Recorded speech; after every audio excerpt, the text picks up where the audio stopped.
The billionaire's fiancé poured hot soup on the maid in front of everyone. The silver bowl slipped from Celeste Vane's perfect hands as if it were an accident, but everyone close enough saw the truth. She tilted it on purpose. The thick tomato soup spilled across Maya Brooks's black maid uniform, steaming down the white apron she had ironed that morning before sunrise. Maya gasped and stumbled back against the kitchen island, one hand flying to her chest, the other reaching for the counter so she would not fall. The guests in the mansion dining room went silent. Then someone whispered, "Oh my God." Celeste stood there in a red silk gown, diamond earrings glowing beneath the chandelier, her lips slightly parted in fake shock. "Oh, Maya," she said sweetly.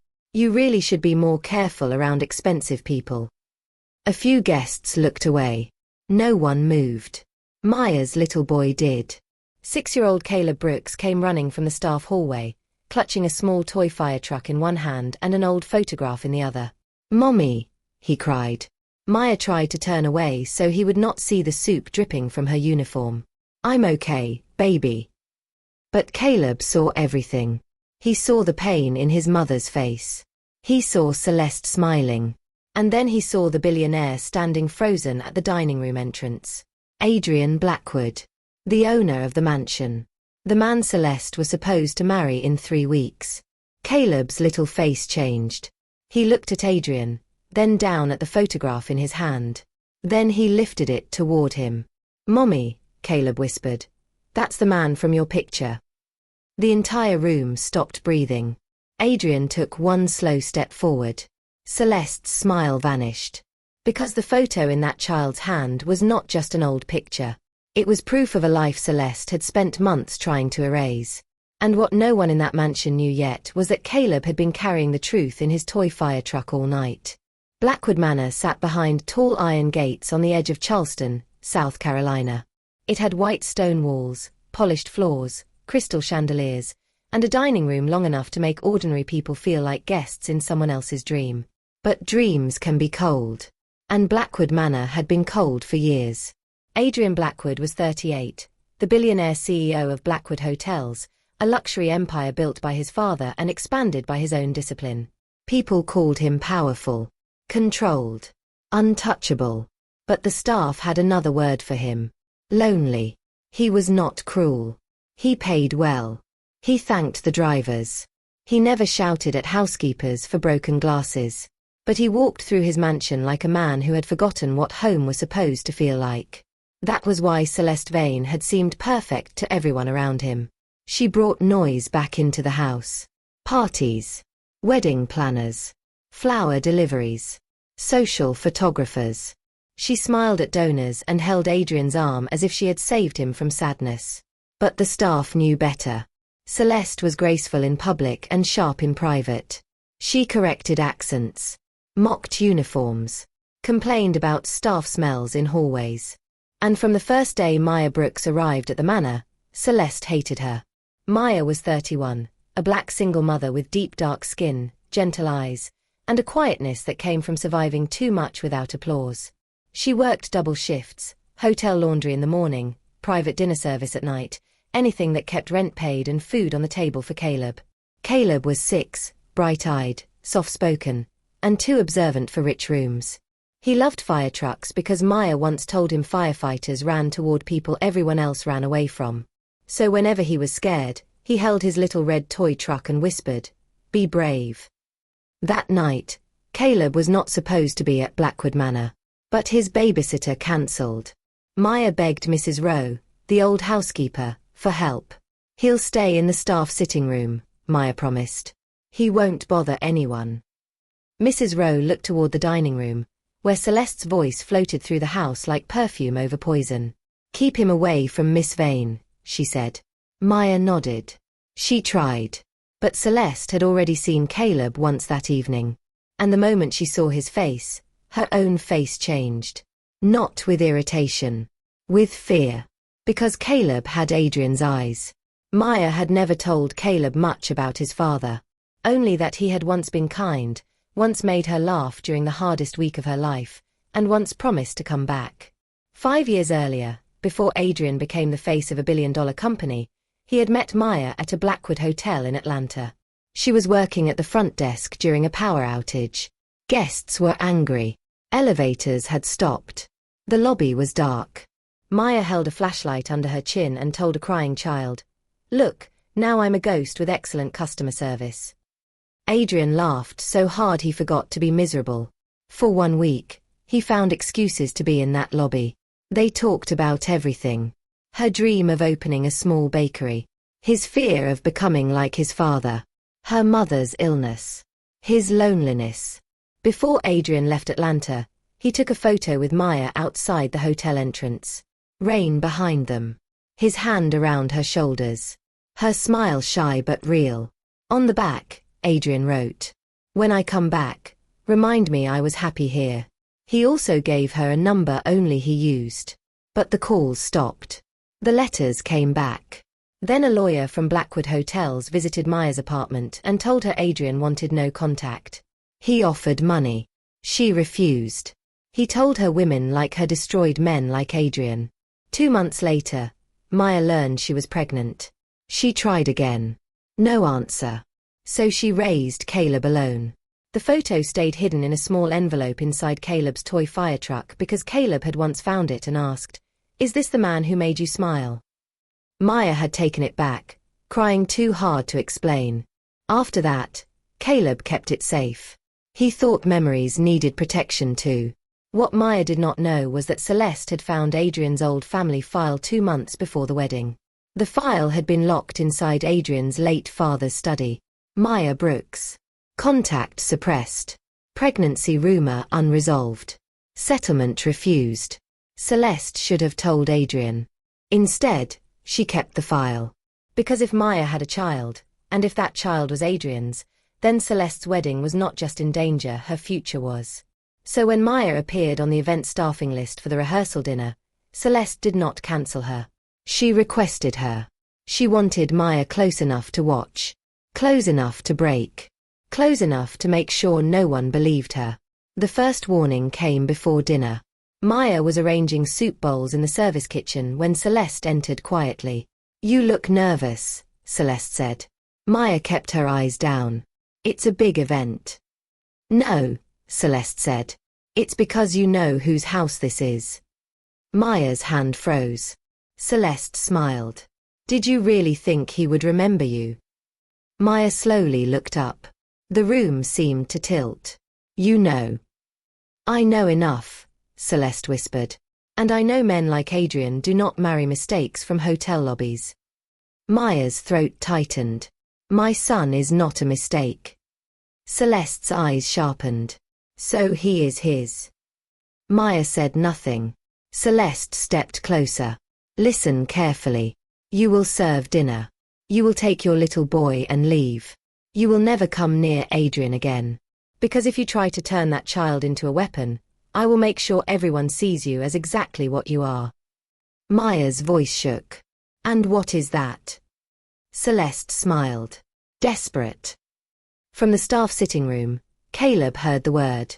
He did not understand all of it, but he understood his mother's silence. He touched the toy fire truck in his lap. Inside it was the photo. The dinner began at 8. Adrian stood at the head of the dining table in a black suit, speaking with investors, donors, and old family friends. Celeste glowed beside him, laughing softly, her hand resting on his arm. Maya entered with the first course and felt Adrian's eyes pass over her. Then return. For a moment, neither of them breathed. Recognition moved across his face like lightning behind glass. "Maya," he said softly. Celeste's hand tightened around his arm. Maya lowered her eyes. "Good evening, Mr. Blackwood." Mr. Blackwood. The words hurt him more than he expected. Celeste quickly smiled at the guests. "Maya is temporary staff," she said lightly. "Very ambitious. Sometimes too ambitious." Maya walked away before her face could betray her. Adrian watched her go. Something inside him shifted. For years, he had believed Maya left him. His father had shown him a typed letter saying she accepted money and moved on. Adrian had buried the memory because it hurt too much to keep digging. But seeing her in his house, in a maid uniform, eyes full of fear, made the old story crack. Then he saw the little boy peeking from the staff hallway. Caleb. Same eyes. Same crease between the brows. Adrian felt the floor move beneath him. Before he could ask anything, Celeste stood. "Let's serve the soup," she said sharply. Maya returned carrying a silver tray with bowls of tomato basil soup. Her hands were steady because she had learned how to survive rooms that wanted her to shake. She placed one bowl before an older woman, another before a guest. Then Celeste rose and reached for the last bowl. "I'll help," she said. Maya whispered, "That's not necessary." "Oh, but it is," Celeste said. "Sometimes staff need to be reminded that they are not the center of the evening." Adrian looked up. "Celeste." But she had already lifted the bowl. In one smooth movement, she tilted it toward Maya. Hot soup spilled across Maya's uniform. Maya gasped, stepping back, her hand flying to her chest. The bowl hit the floor and shattered. Celeste widened her eyes. "Oh no. How clumsy." Caleb screamed from the hallway. "Mommy." He ran into the dining room before anyone could stop him. Maya tried to hide the stain, the pain, the humiliation. "I'm okay, baby." But Caleb was crying now. He turned toward Celeste. "You did it." Celeste's face went cold. "Children should not lie." "He's not lying," Maya said, voice shaking. Celeste turned to the guests. "This is what I mean.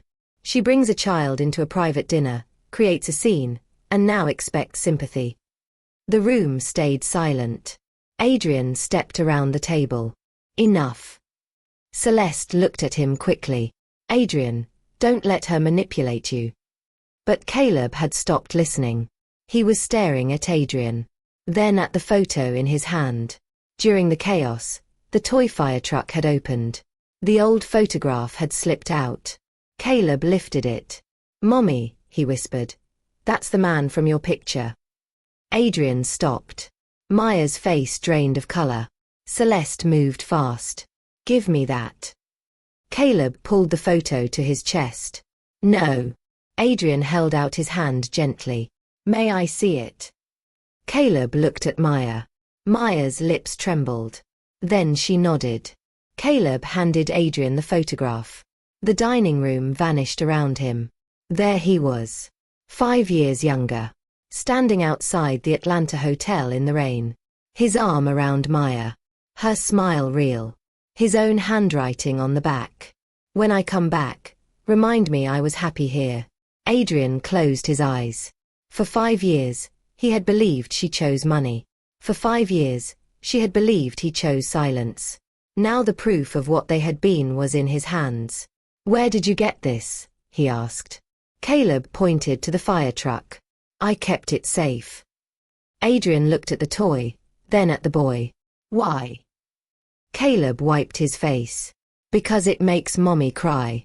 And I don't like when mommy cries." Something broke in Adrian's face. Celeste laughed sharply. "This proves nothing." An old photo. Really? She probably kept it for exactly this moment. Adrian turned slowly. "How did you know there was something to prove?" Celeste froze. Maya whispered. She knew. She knew before tonight. Adrian looked at her. "What does that mean?" Maya's voice trembled, but she did not look away. "It means someone made sure I could never reach you." The dining room shifted.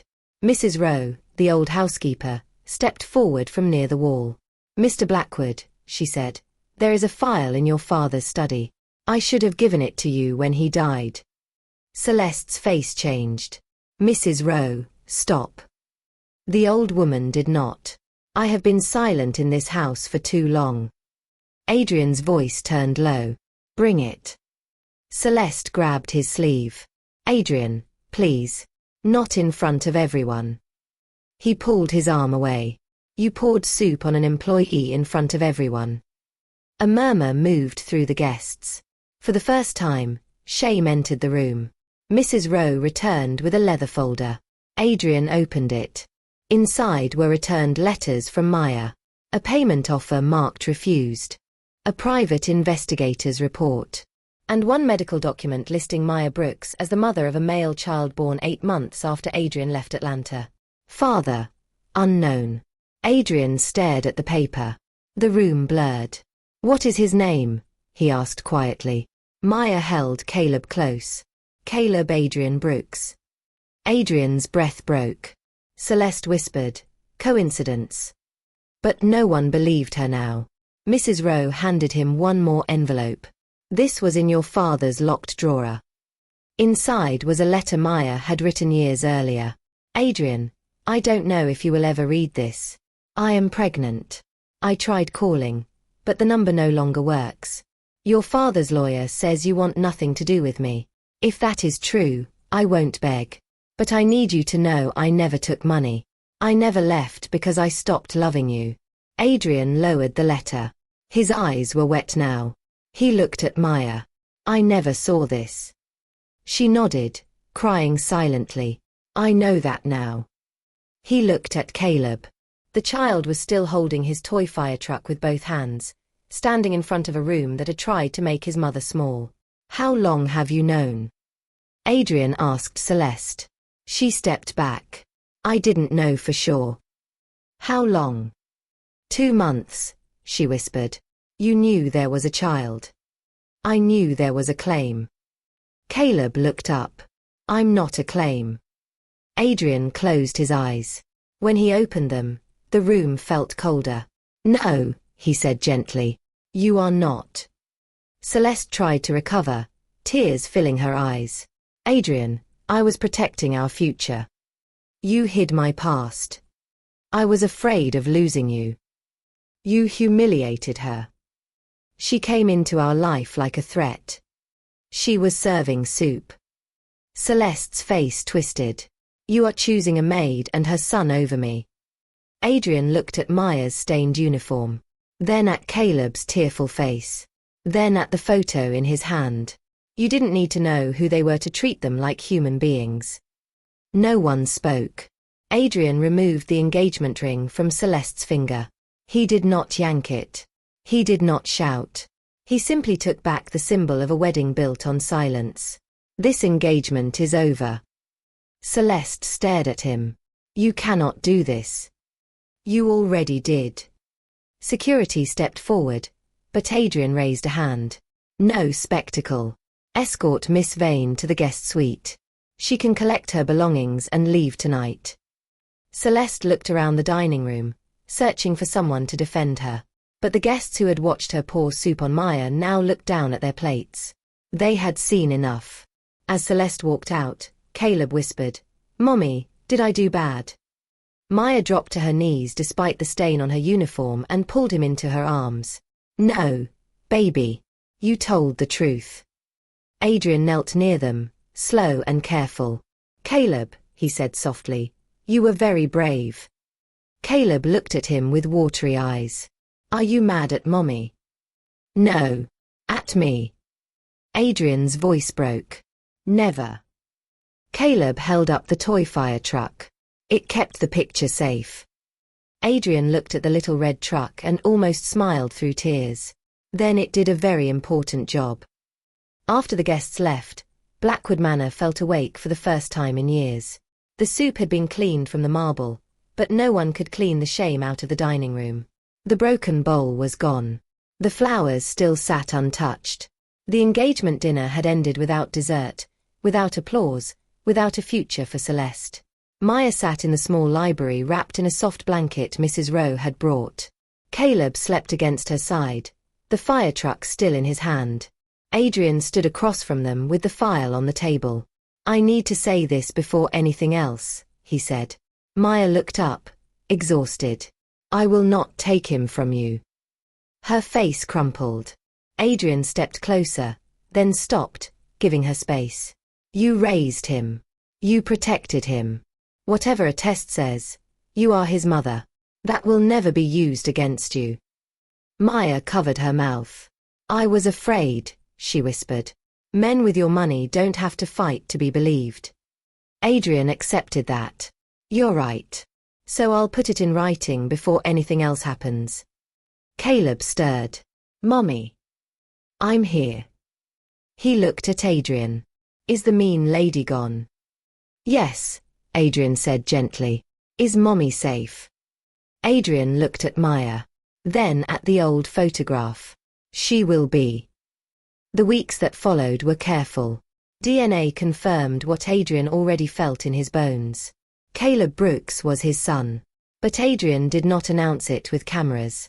He did not turn Caleb's pain into a public redemption story. He met with Maya, lawyers, and a child counselor and asked what would protect Caleb most. Maya answered, slow. So slow became the rule. Caleb stayed with Maya. Adrian visited first at the park, then at Maya's apartment, where he sat at a tiny kitchen table and listened while Caleb explained every detail of every fire truck ever made. Adrian learned that Caleb hated peas, loved pancakes, and believed firefighters were braver than billionaires. You think so? Adrian asked one afternoon. Caleb nodded seriously. They run to help. Adrian looked at Maya. Then back at his son. Then I'll have to learn. Blackwood hotels changed too. Adrian opened an investigation into his father's old actions. More letters were found. More payments. More people who had been pushed away because they did not fit the Blackwood image. Then Adrian created a support program for single parents working in his hotels. Childcare, legal aid, emergency housing, paid family leave, and protection from retaliation. He asked Maya to help design it. She refused at first. I'm not your charity. I know, he said. That's why I'm asking for your leadership. She accepted only after making one rule. No using Caleb's face. Adrian agreed instantly. Months later, the old photograph was framed in Adrian's study beside Caleb's toy fire truck. Underneath, a small plaque read, "Truth can be small and still save a family." Caleb stood in front of it one afternoon, sounding out the words, "Truth can be small." Maya touched his curls. Yes. He looked at Adrian. Like me. Adrian's throat tightened. Exactly like you.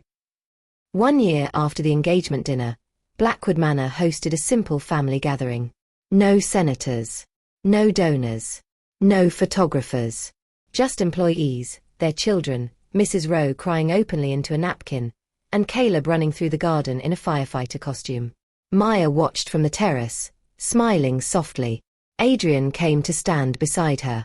He looks happy, he said. He is, Maya replied. He knows this room is safe now. They did not rush love. Real healing does not move like a wedding scene. There were hard talks, missed years, fear, anger, apologies, and days when trust felt fragile. But there was truth now. And truth gave them a beginning. Caleb ran up to Adrian, holding the fire truck. Daddy Adrian, he said, then stopped like he had surprised himself. Adrian went still. Maya's eyes filled. Caleb looked worried. Is that okay? Adrian crouched and opened his arms. That is more than okay.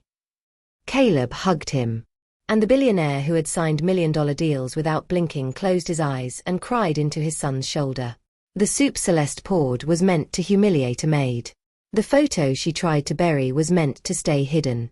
But cruelty has a way of exposing itself when it thinks no one important is watching. And sometimes, the person watching is a child.